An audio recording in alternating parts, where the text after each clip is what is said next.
Have you ever felt like building wealth is this mysterious practice only reserved for a few select people? Spoiler alert, that's just not true. Welcome back to Wealth Unlocked, and today I want to share with you why automating your savings is the single most powerful wealth hack that most people don't use. And before I dive into this, I just want to say thank you so much for your support, especially for the last few videos. We are closing on a huge milestone. So again, thank you so much. And I hope that you guys continue to support the channel. So let's dive in. Now, when I ask people how much they save each month, the answer is usually a shrug. Honestly, it's kind of embarrassing. Like, some people can't even think of a number. But there are a few reasons for this. The first one being that saving money is hard. Okay, we get paid, our bills show up, life happens, and by the end of the month, there's nothing left. And this is actually pretty common.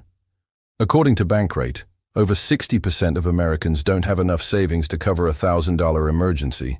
That's almost 2/3 of us. So sad. But here's the secret. If you wait to save what's left, you'll never save. I promise. The key is to pay yourself first. How much?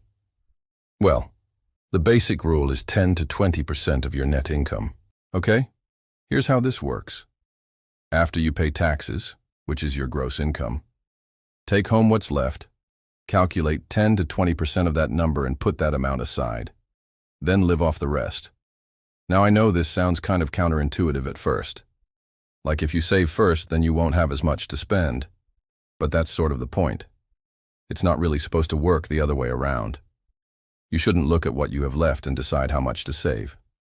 Instead, you should look at the percentage you want to save and figure out how to make that happen. So pay yourself first, whatever that number is. So now the question is, how do we automate this? Well, it's simple. Open a separate savings or brokerage account. Set up automatic transfers from your checking account to your savings or investment account. This way, you don't even have to think about it. It all happens behind the scenes. Now, I understand some of you might be thinking, hey, that's just like transferring money from one pocket to another. And you're right. Technically, it's the same thing. But the psychological difference is huge because with automation, you never see the money, so you never miss it. But here's the best part. Most people think of money as this precious commodity that we need to hold on tight to. But that's just not how the wealthy think about money. See, wealthy people don't think of money as something that they own. They think of it as a tool to help them buy things that will make them richer. And that's exactly what you want to start thinking about too. Okay, so you've automated your savings. Great. But where should you actually put this money? Well, that depends on your goals. First, you need an emergency fund. The standard advice is 3 to 6 months of living expenses. So if you're new to the workforce or have an unstable income, this is probably where you want to focus. The safest options would be a high-yield savings account or a money market fund. These are both FDIC insured through your bank. But what if you're past the emergency phase and you're ready to invest? Well, long-term investing is the answer. But with millions of different investment products out there, where do you even begin? If I had to recommend just one, it would be a low-fee global ETF like Vanguard Total International Stock Market Index Fund, Schwab International Equity ETF, or the Fidelity Zero Large Cap Index Fund. And these are all great options. The reason I like these is because they're super simple and they're very well diversified. They also have a very low expense ratio, which means you won't have to pay a lot in fees. If you want to learn more about ETFs, check out my other video. I go over everything in detail there. Okay, so the beauty of automation is that you can basically set it and forget it. Once you decide where to put your money, you don't ever have to think about it again.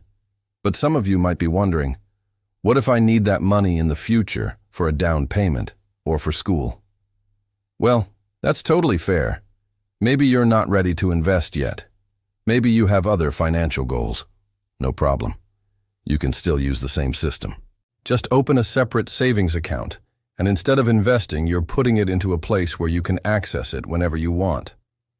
Personally, I like to separate these types of funds because otherwise I might accidentally spend it. So far, we've talked about paying yourself first, And we've also talked about automation. But there's something else that makes automation so powerful, and it's the fact that it helps you resist something called loss aversion. You see, humans are more motivated by the fear of losing something than by the prospect of gaining something.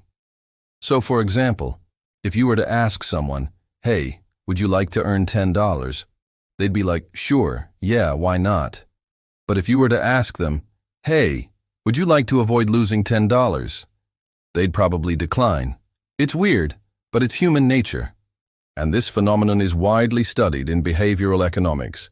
There's even a term for it, loss aversion. So here's how it applies to your finances. Imagine you've saved up $1,000. Now you're thinking about investing it, but you're afraid of losing money. So you keep it in your bank account earning nothing. This is a classic example of loss aversion. See, you're so focused on avoiding a potential loss, you completely ignore the opportunity cost.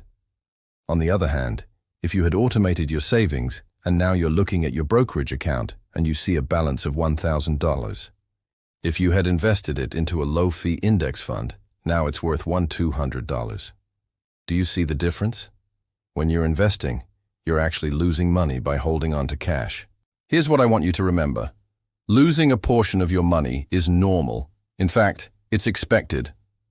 As long as you're invested in the stock market, whether it's through a 401k or an IRA, the ups and downs of the market don't really matter as long as you keep buying in consistently, because you're probably investing over a long period of time, like more than 5 years, maybe 10, 20, 30 plus.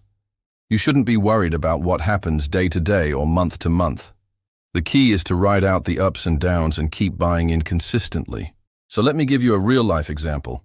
Let's say you automate just $250 a month or $3,000 a year into a global index fund, averaging a 7% return.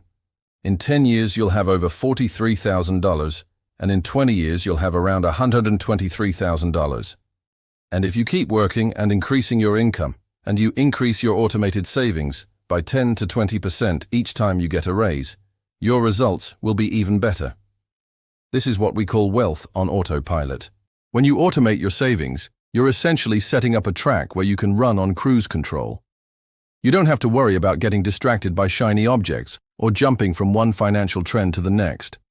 You're just going to keep moving forward slowly and steadily. Look, I get it.